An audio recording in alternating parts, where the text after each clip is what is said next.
গাজীপুরের কালিয়াকৈর সরকারি নিষেধাজ্ঞা অমান্য করে ৩ ফসলি জমিতে গড়ে উঠেছে অসংখ্য ইটভাটা। এসব ভাটায় কয়লার পরিবর্তে জ্বালানি হিসেবে পণ্য হচ্ছে কাঠ।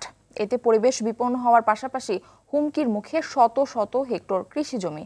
পরিবেশ অধিদপ্তর ও স্থানীয় প্রশাসনকে ম্যানেজ করে এসব ইটভাটা চলছে বলে অভিযোগ।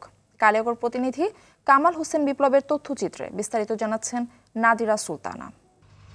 নগদের সর্বোচ্চ বার ১৬৭ টাকা রিচার্জে পাবেন ১ লাখ টাকা পুরস্কার। আরও আছে প্রতি সপ্তাহে পুরস্কার ও ক্যাশব্যাক।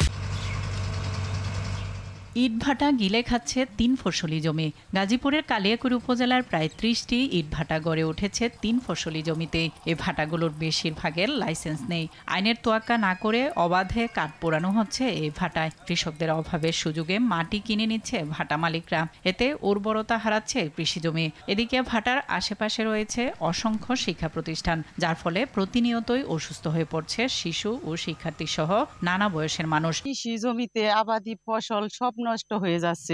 আমাকেও শ্বাসকষ্ট হয়, বাচ্চাদেরও শ্বাসকষ্ট হয়। সিম গাছে সিম নাই, ফুল নাই, খালি গাছ হয় না, একটু থাকে না, ধানের ছড়া ছোট দেয়। আমরা পরিবেশটা অরিজিনালি ভালো চাই, যাতে মানুষ স্বাভাবিক জীবনযাপন করতে পারে। স্থানীয়দের অভিযোগ, এসব অবৈধ ইটভাটা পরিবেশ অধিদপ্তর ও স্থানীয় প্রশাসনের যোগসাজশে চলছে।